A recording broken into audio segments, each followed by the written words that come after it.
Welcome to Saints and Feasts of the Catholic Calendar, meeting the greatest men and women who have ever lived. August 6th, the Transfiguration of the Lord, 1st century. A preview of coming attractions. Our destination is a person more than a place.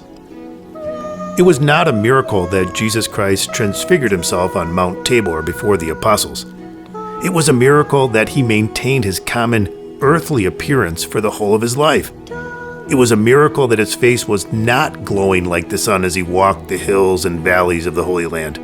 Christ's normality, his sustained suppression of his divine radiance, was a miracle of humility, of slavish devotion to his vocation to incarnate, teach, suffer, and die for mankind. The Christian believes in the resurrection of the body and life everlasting in that body. We believe this because of the appearances of the risen Christ after his resurrection, because of his bodily ascension into heaven, because the Gospels specifically mention the empty tomb, and because of the events of today's feast. The Transfiguration shows the splendor of truth. It is a peek into the life of heaven, where we will see that Christ will not shed his human skin. Christ will bring his humanity to heaven and glorify it. This exaltation of flesh and blood is one reason why the Church has such immense respect for the human body. The Church's understanding is contrasted by two extreme views on its flanks. One, over-spiritualizing man, and the other, overly materializing him. The religions of the Orient stress the inner life of man to such an extent that they see him as pure spirit, caged in the body, glad to escape the confining carcass at death. From this Oriental perspective, the body is a trap for the soul. On the other flank is the Western materialist view.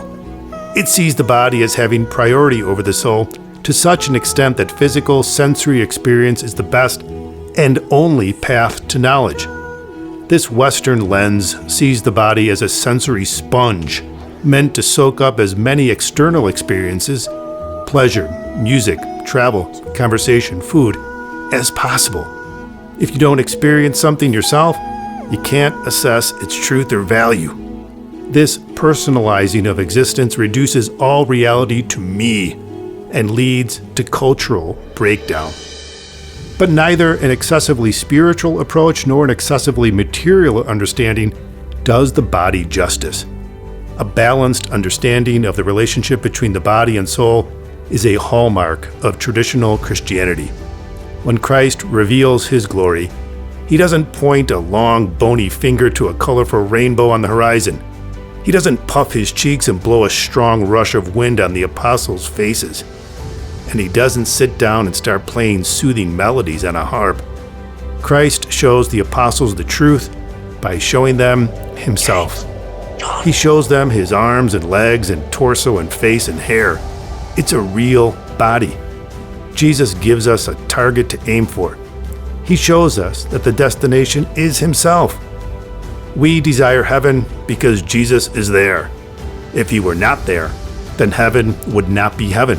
He, not a place, is the true destination. A mystery is not something we can know nothing about, but something we can't know everything about. A comprehensible God would not be God. But an entirely opaque God would also be too remote for us to care. Catholicism's theology of the body has a beautiful equilibrium because our God is knowable and yet mysterious. Food, drink, dancing, smoking, romance, music, and beauty are not sins. The body is good, and God took one himself as proof of that. But while nature is the source of human operations, a person operates them. So the person prevails over the tools he uses. The body then must ultimately be a servant. We are enfleshed souls.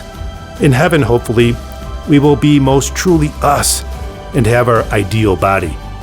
Every man and woman will be transfigured like Christ and radiate the glory of the Trinity in heaven.